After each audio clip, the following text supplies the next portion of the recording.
मेरा नाम बिंदु, मैं हिसार हरियाणा से हूँ। 5 जून 2024 को मेरी डिलीवरी हुई थी और डिलीवरी में ब्लड लॉस ज़्यादा हुआ, इसकी वजह से मैं अनकॉन्शियस हो गई। इंटरनल ब्लीडिंग के बाद में इनकी काफ़ी ज़्यादा ब्लड लॉस हो गया और उस वजह से फिर चीज़ें बिगड़ती चली गई। जैसे फर्स्ट टाइम इनकी किडनी शट डाउन हो गई, इनको यूरिन बंद हो गया, बीपी इनका 60-30 चला गया, काफ़ी डाउन चला गया। इनकी जो लीवर की रिपोर्ट्स थी वो काफ़ी ज़्यादा रेज्ड हो गई थी, SGPT, SGOTs वगैरह, और ये अनकॉन्शियस भी हो गई थी। 600 से 700 ml ब्लड इसके लीवर के नीचे कलेक्शन रह गया था, जो कि लास्ट टाइम पे हमें अल्ट्रा CT स्कैन वगैरह में पता लगा।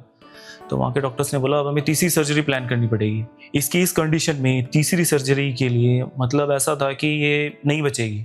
तो यहाँ पे फर्स्ट टाइम पे इनको मिस्टर विशाल सर ने मतलब ये केस अपने हाथ में लिया और फिर इन्होंने मुझे एडवाइस किया कि आप अपनी वाइफ को मूव शिफ्ट कर लो।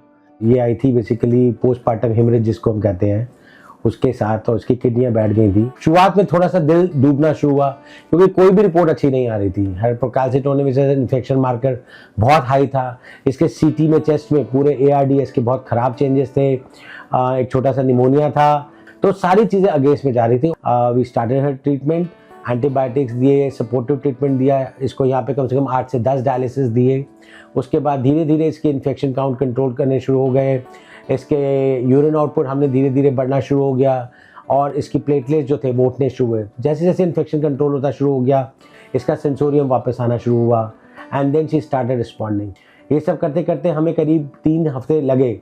मेरी वाइफ ने हमारी बेटी जन्म हुई थी 5 जून को। उसने उसके पैदा होने के बाद में उसको नहीं देखा था, और जब मैं यहाँ पे लेके आया था तो मैंने सर को बोला था कि सर इसने अब तक अपनी बच्ची को नहीं देखा है, तो कृपया हाथ जोड़ के ना इसको बचा लेना। तो इन्होंने मतलब वो दिन हमें दिखा दिया कि राइट टाइम पे राइट पर्सन हमें मिला BLK मैक्स में, जिसने राइट मेडिसिन दे के मेरी वाइफ को बिल्कुल ठीक कर दिया। जब मुझे होश आया तो मैंने पहली बार विशाल सर को देखा। वो रोज़ डेली आते थे, मेरा अच्छे से काउंसलिंग करते थे। 24 जुलाई को मेरा डिस्चार्ज हुआ है। जब मैं पहली बार उस टाइम मैंने पहली बार अपने बेबी को देखा है। विशाल सर, उनकी जो टीम है, कंप्लीट टीम, इन्होंने हमें मतलब कदम कदम पे हमें मोटिवेट किया और मतलब बहुत अच्छे से ट्रीटमेंट किया, केयर किया, और इन्होंने जो किया उसके लिए बहुत बहुत धन्यवाद। Thank you BLK max hospital और सभी डॉक्टर्स को जिन्होंने मुझे ठीक करके यहाँ तक भेजा है।